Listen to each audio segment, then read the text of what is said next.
I'm Normal. So it's my research, which is about the affordances and constraints of autism diagnosis as told by the mothers of autistic girls.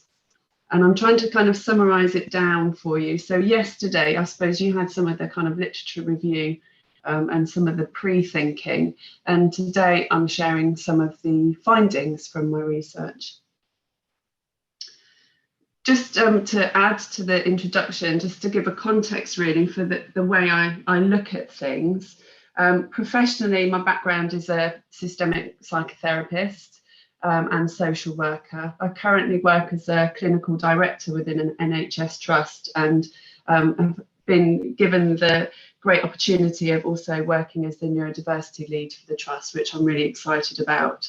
I'm a doctoral student, so I'm just about to hand in my thesis. I'm just at the point where I'm checking for spelling mistakes. I'm also dyslexic, so that's going to be fun.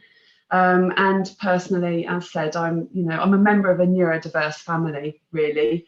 I think between all of us, we probably tick the boxes for quite a number of labels, but at the same time, we're all very unique and individual, as everybody is. So as I said, the research question was, how do mothers of autistic girls perceive and experience the potential affordances and constraints of diagnosis for their daughters? If anybody knows much about girls and autism, there's a row of teddies there. I think sometimes things that are seen as markers for autism are sometimes missed for girls because sometimes they have softer edges. And I think that's something to hold in mind when you think about the research, really. So researchers suggest that there's been a male bias in the understanding of how autism presents, how to identify it, and in the creation and application of the tools used to diagnose it. So what we really understand about autism is what has been classified as male autism, but I'm going to kind of hang a caution on that as well and reflect on that later in this presentation as well, because I think it's important that we don't just think there is male autism and there is female autism, because that has lots of traps within it as well. It's led to girls being referred later than boys, despite parents' early concerns, and the potential for mothers and carers to be seen as exaggerating symptoms. So this kind of narrative around anxious mother and, it's all in the mother's head, or it's around parenting, really. And then the risk also, because of the kind of male focus or, historical knowledge around autism, is that even when girls do get referred, sometimes they're not diagnosed, or they get diagnosed later after 2 or 3 attempts, really. There's been a suggestion that girls' brains are different to boys, and that's led to lower levels of diagnosis. But others have suggested that autistic girls mask and camouflage their social difficulties whilst experiencing high levels of anxiety and internalizing symptoms. So maybe people don't see the autism, but those girls definitely experience it, and they experience it in a way that maybe has an impact on them emotionally, and maybe gets observed later in different sort of things and different challenges, really. So the potential is delayed diagnosis, delayed understanding, and delayed support. And for the mothers, there's the potential that there's disbelief as well, really. So I was curious about how mothers experience the journey to diagnosis for their daughters. Do they feel that their concerns aren't taken seriously? Do they feel that professionals see them as exaggerating? And actually, after the wait, do they feel once it was given that the diagnosis brought the understanding and support that they'd hoped for? So I spoke a little bit yesterday, for those of you who were here, about social constructionism, really, and research from a communication perspective. And this was the kind of lens that I was using for my research. So thinking about diagnosis as communication and the communication around diagnosis, really. Because we live in worlds full of meaning, and communication is about that meaning, really. And we're born into patterns of pre-existing relationships that we didn't choose and that will always shape the way that we live our lives in important ways. And the forms of communication in which we participate either liberate or enslave us, and they facilitate or they subvert human values. So that's Pierce.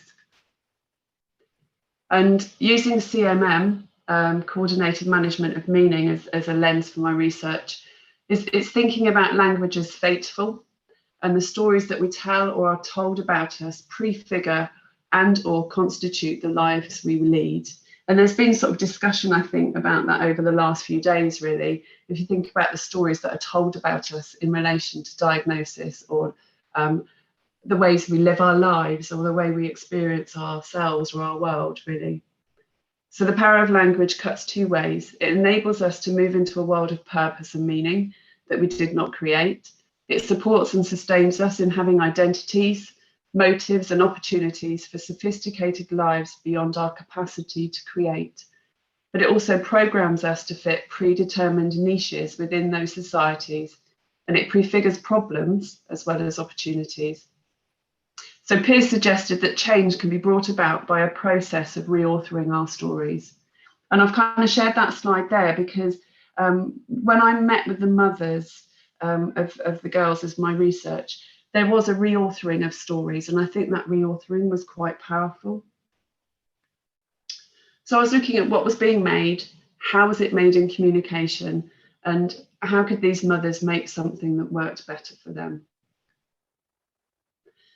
And I was curious about the context in which they made the decision to explore a diagnosis for their daughters. You know, was it that they wanted the diagnosis themselves, or did they feel that they had to get the diagnosis in order to get the support their daughters needed? Did they feel that it was a choice that they made willingly, or was it something that other people kind of forced them to do? And that, I think, in itself has an impact then on how you experience the process. And Pierce suggested that we often find ourselves in overlapping, unraveling, unfinished webs of perceived oughtness. So I've written about autism as in OUGHT-ism, and autism, really, about how we feel we ought to see autism, how we ought to feel about autism, how we ought to feel about diagnosis, and what we ought to do around autism, really. And I think that's quite powerful, and that really stuck out, I think, with the conversations I was having with the mothers. So the mothers in the research, they were recruited via a local autistic girls parenting group. I shared a flyer, and I had 17 mothers who responded, which was fantastic. But I interviewed 12, and that's because some were excluded due to location. One mother, the diagnosis of her daughter was very recent.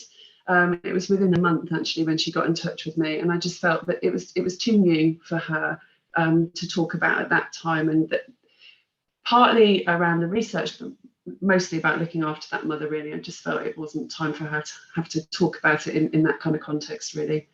There were going to be 2 more interviews, but then COVID put restrictions on that, and because all of my interviews have been face-to-face, I didn't want to just switch to 2 online. The age at diagnosis for the girls really varied. So there were some girls that were diagnosed sort of quite early, so 4, 5 and 6. 4 were diagnosed at 10, and then I had 2 girls that were diagnosed at 17.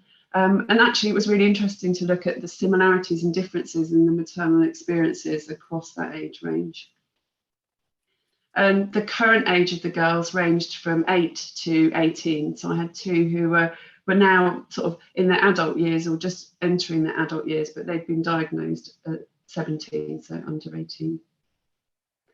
And the interviews ranged quite a lot in terms of the length of the interviews. One of them lasted 36 minutes, and one of them was almost, well, a couple of them actually were almost an hour and a half. And they were all quite emotional, I have to say. So I'm going to share with you the themes from the research, because I did a thematic analysis looking at various headings, really, that just emerged from the conversations. And then I looked at it in terms of opportunities and constraints. So all 12 of the mothers I interviewed told me that their daughters had experienced some kind of emotional or mental health difficulties. And it was quite a range of things, really. There was sort of anxiety, there was OCD, there was self-harm, there were suicidal thoughts. For most of the mothers I spoke to, it was these difficulties that led to them then seeking an assessment for diagnosis, particularly with their older girls as well. And they'd had quite extensive CAMHS involvement, and had also entered into hospital on brief occasions because of self-harm. So these mothers had been very, very worried about their daughters. There was some improvement following diagnosis, but it was noted for most of them that these concerns remained after diagnosis, particularly anxiety. And all of the mothers talked about school challenges pre-assessment as well. And I'm going to share quotes from the mothers throughout this presentation this morning. So some of the comments we had, she'd be singing all the songs, but then you turn up to the thing and she was sort of staring into space, and there were just a lot of things that didn't add up. Our perception of a child who'd got plenty of ability was not matching up with what was happening in a school environment. So this kind of mismatch. I suppose really she just wasn't thriving, and she was bullied. And she believed that in her first year at sixth form, she would integrate socially and she would begin to socially thrive. But she didn't, and she was bullied, but in a more insidious way. So these girls just not really thriving in the school environment. So I'm going to share with you some of the perceived constraints of diagnosis. This is what the mothers thought the diagnosis might bring prior to their assessment, and how that, what worries they had about it. And I ended up writing constraints of perception as well, because it felt like it wasn't just that there were perceived constraints of what diagnosis might bring, but there were constraints of perception about diagnosis that caused challenges as well. So for most of the mothers, prior to the diagnosis, they understood autism as something which mostly affected boys. Most of them referred to Rain Man as something which informed their early understanding. And the belief at this time was that an autistic person would have learning difficulties and that they present with extreme and obvious behaviours or difficulties. For some, there was this view that they got from society, so it's not to blame the mothers, if that makes sense, but they'd got this view from society that autism was something not nice or even nasty. And the view about these things, I have to say, really changed significantly for all the mothers after their daughters were diagnosed and after their kind of learning around autism changed as well. And because of this understanding of autism being, mostly about boys and being something that was very obvious and something you could see, for most of them, it just wasn't something that they'd considered for their daughters. They had an idea that something was going on, but they discounted autism because those things just didn't add up. And I was just thinking about, for those of you that were here yesterday, we kind of put in the chat, didn't we, about some of the stereotypes around autism. And it really highlighted about the impact of these stereotypes, really. So a few of the mums said things around this. So I think if you'd asked what I knew about autism before we'd had any conversation about anybody around her, I'd have said pretty much nothing other than they can be seen, typically boys, quietly rocking in the corner or screaming and shouting. That was pretty much all I knew. If you read a lot of the stuff about autism or how your child might be autistic, it's very much boy dominated. Well, it seemed to be. It's like no eye contact and fiddling with small parts of cars. And the assessment, they focus on tiny wheels or something, which obviously doesn't seem relevant. So lots of the mainstream stuff that's been in existence wouldn't have made me thought that my daughter was autistic. I mean, I didn't give a lot of thought to it because I didn't see it. I thought I didn't see it in my everyday life. And so it was a bit like, oh, he's got autism. Oh, that's nasty. Because I didn't really know. I couldn't say hand on heart that I'd met what I would consider properly autistic people. And I think if I did, I might have thought they would have been pretty disabled. I have to say, this isn't the real name for the mothers. I've anonymised all of these quotes. So for 11 of the mothers, they described how professionals had not identified or had been late to identify autism for their daughters. And for some of them, that included professionals such as GPs, excluding autism as a possibility. And it led to a feeling that they were being brushed off or fobbed off, and also led to a frustration and a sense of sadness. And for the older girls particularly, a sense of lost opportunity. And before the diagnosis, most of the mothers felt that they were blamed by others for their daughter's difficulties, either due to poor parenting or due to being overprotective or neurotic. And that led to some of them feeling that they were an inconvenience at school. And there was also self-blame, and some of them really questioned themselves why they couldn't make things better for their daughters. So this is some of the comments. I feel everybody minimises your needs, and it's very reliant on you to draw the line and say this is absolutely beyond the pale, because we were kind of like frogs in hot water. In 2010, we had this lady that came. We filled in some questionnaires. She did a conversation with us. She did a conversation with Liza, and at the time with us in that room, that's when she came up with her, it's borderline normal. So this mother was told her daughter was borderline normal. And then 8 years later, 9 years later, her daughter had a diagnosis of autism after some really difficult mental health experiences as well.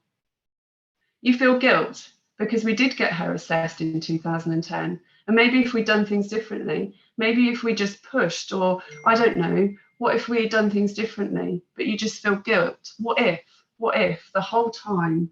And it's sad. I realised that actually my mum would often make comments that would make me think she didn't think I was doing a very good job with my children.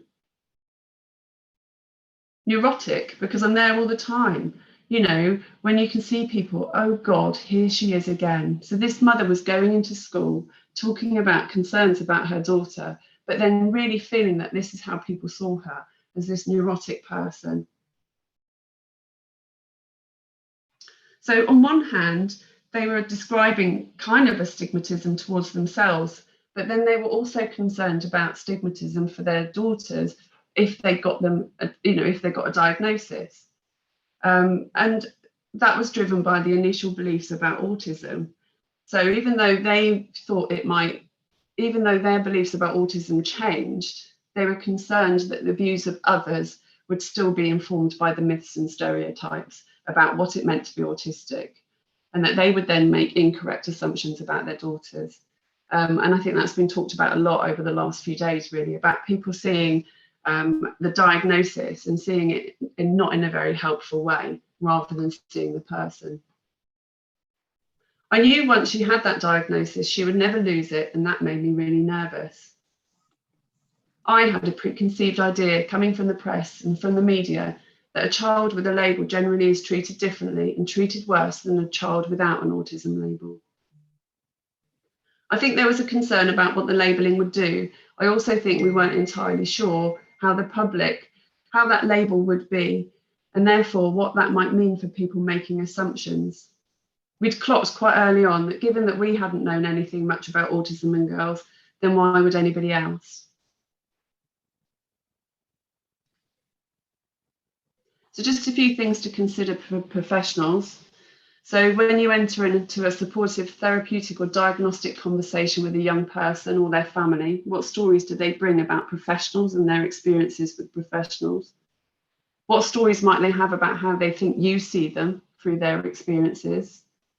If you're suggesting autism or diagnosing autism with a family, how will they hear that suggestion in relation to currently held beliefs about what autism is and what it looks like? What stories do you bring about what autism ought to look like? When have they felt heard? When have they not felt heard? Have they had to fight? Have they felt silenced? What did the autism diagnosis mean to them? And how was the diagnosis made? By whom? And how was or is that journey? So there were perceived affordances to diagnosis as well. All 12 mothers described an awareness that their daughters were developing differently. And they all felt that something wasn't right and something was going on. And they questioned this, and they were looking for answers and for support. And I've realised I've not got a lot of time, so I'm going to start talking quite quickly, sorry. And there was a belief that the diagnosis would bring support. So Pam started to say things like, the classroom's all too noisy, it's way too bright, I feel all stressed when I'm in there, it's too busy, I don't like the playground, I don't like going outside, I'm worried about the dining room, I can't eat my food in there. So all these things, and I thought it was partly because she wasn't coping, but then in my mind I thought, well, something isn't right. I guess we were like, why can't she go to school? Why can't she cope? And we got to the point of saying to my parents, what are we doing? What are we missing? What are we doing wrong? And then there was also this belief that it would kind of bring some kind of cure, like with a medical model. I just assumed that would be what happened. I think in my head, it was quite a medical view. If you got a label, then that automatically followed on to what you do about it. I was hoping for some support, some expertise. So once the diagnosis was received, there were experienced constraints. The mothers described feeling confused and upset following the diagnosis, in part informed by their the myths and stereotypes about autism, really, and the way that it had been raised, and also the language of being very much impairment-based in the diagnostic process, talking about their daughters. And they also felt lost and unsupported following the diagnosis. And feeling quite isolated as well. And I think, again, this was informed by some of the kind of stereotypes that they brought with them. The process of diagnosis was not positive. The interviewers wholly focused on their difficulties and impairments, and it's stating everything else. So going through it wasn't good. It's a negative experience, to be honest. You say everything that's wrong with your child, and they ask everything that's wrong, and then they write it all up and you read it all, and then you come out with a sort of sinking heart. Oh my goodness, look at this mess of poor shortfalls. We've got significantly affected in this area, and you're just like, oh my goodness, this is pretty terrible. But then you go for a walk and you're like, she's exactly the same person as she was before I got this piece of paper, and we didn't think she was wrong before, so why should we think that now? From then on, it was just to help you out, you've got 5 minutes. Just to help you out with time, you've got 5 minutes. Okay, right, I'm going to zoom. We're not going to have time for me to go through them, really. So diagnosis wasn't accepted or understood by others as well. So after the diagnosis was made, most of them found that people still weren't accepting the diagnosis. And they were also finding that their daughters weren't seen as broken enough to get support, or that support was boy focused. So some of the things they were hearing was stuff like, oh, if there's nothing wrong, maybe you're just making a bit of a fuss, or everybody's getting diagnosed with autism these days, aren't they? Or they were getting told that because their daughter had autism, they couldn't access the support, or they were seen as not broken enough. And then one of the mothers said the diagnosis wasn't a magic pill that would solve all our problems. So even though she said it was helpful, it wasn't like a kind of life-changing moment in terms of the change. And experienced affordances, and this was the really powerful thing. So it was described as the moment, because for some of the mothers, it was really like having something lifted off their eyes. And it was just something that helped them to fully understand their daughters so much better. And it also gave them a chance to have evidence and validation in terms of the experiences that their daughters were having, and also the challenges that they were experiencing as well. It was kind of like entering a new world that had been there all the time, but you hadn't understood or seen it. It's kind of like having something lifted off your eyes and you were like, oh my goodness. So for us as a family, it was really positive, and straight away we were like, this is fueling your anxiety. And it's part of how we were operating. So straight away, we learned so much. I think the main thing is just to finally understand and go, the moment. You know, it's said in hindsight, that's a wonderful thing. Now you can go all the way back and you can go, it's just that, it's the understanding. And then because you have the understanding, you're more likely to be able to respond to things with patience and understanding. I try to be much calmer because I don't want her to start escalating. Whereas if I didn't understand the reason behind her being like that, I'd be, for God's sake, why are you being like this? It stopped us assuming that we were terrible parents. It made it easier for us to accept her as she is. I don't have any regrets at all. I've got so much better at asserting myself with school. I go in and I say, right, my daughter is autistic. And we can go back to them saying, actually, there is something going on here. So there was an element of that as well, people taking us more seriously. And I suppose some of that is about, I'm going to zoom past this, but this kind of traditional view of how autism ought to look. So all these things. But actually, for these mothers, for a lot of them, their daughters were showing, rather than that kind of quiet, withdrawn anxiety, their daughters were showing sort of explosive behaviour, sometimes self-harm, sometimes aggression and things like that. And the diagnosis helped them understand how their daughters were demonstrating their anxiety, and it enabled them to be much more tolerant and supportive around those things, rather than punishing their daughters when actually they were expressing sort of their anxiety and their challenges. And the diagnosis did bring support. So 10 of the mothers talked about, particularly about how accessing groups had been really, really helpful, and the autistic girls group that they went to. And it also, very importantly, informed parenting. All of the mothers talked about how they'd adjusted their parenting, and they talked about things like shaking up the rules and less comparison with other parents. I try and be much calmer because I don't want her to escalate. I think there's less pressure to conform, and maybe because there's an alternative peer group for parents is quite useful. The differences are quite subtle, and there's loads of little things as a parent. And I know my friend who's got a young son who's autistic, and he's saying the same. We were inadvertently getting it so wrong and inadvertently making matters worse because we didn't understand what was going on. We didn't understand why it was distressing her so much. I've kind of tossed out how parenting should be and thrown it aside, and I think I'm quite happy to forge our own path. It only really clashes when you meet people who don't agree. And the diagnosis also helped the family and family relationships, because people had a better understanding about the girl's needs. And also, in some cases, it led to other people getting a diagnosis as well, including a grandfather as well, which was really powerful. But one thing that really struck me was how all of the mothers described a change in their early beliefs about autism, from something that wasn't nice to something that was something to celebrate, something to really, be sort of thought about as a positive for their daughters and a superpower. And they saw the problems as actually being within the services, not within their daughters. So it moved from autism as a problem within to being a challenge without, if that makes sense. So we're happy, she owns it. She's like, yes, I'm autistic. So do we, because we think it's a real amazing thing. She's amazing.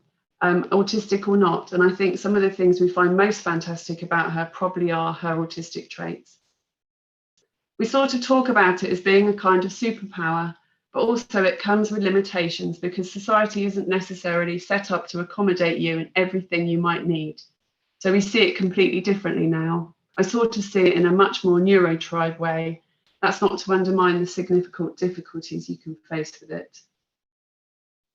So I've just got a few more slides, so I'll just try and finish off. So the mothers gave some advice to professionals, which I just would like to share with you, as well as advice by the mothers. So it doesn't have to be a lonely thing. So they advise mothers and parents to join groups, to talk to other parents, and to also make sure that they talk to each other. And they said it's helpful to know that you're not alone and to hear and share advice. And also read and learn all you can. They wanted to encourage mothers not to wait for an assessment or diagnosis, and to read all they can or learn all they can. Whilst they all spoke about the benefits of diagnosis, they also said that you don't need to wait for a diagnosis to make changes, to learn about your child's experiences and to make their lives easier. And I know you were talking earlier about sensory processing, and I think that was one of the really powerful things, kind of understanding things like that. Don't necessarily need the diagnosis to start to put things in place around sensory processing. To professionals, they said be more respectful. They wanted professionals to be more aware of the emotional journey experienced by mothers at all stages of assessment and diagnosis. and to provide appropriate support.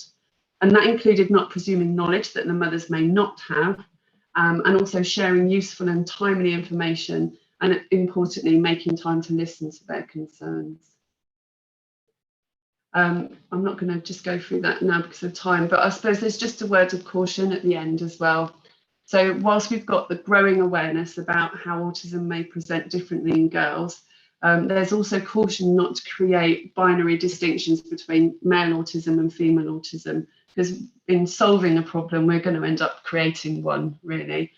So Strang et al., they've advised that characteristics that have been associated with female versus male versions of autism are not isolated to one sex or gender. And we're reminded that camouflaging and masking can occur in the non-binary and male population too.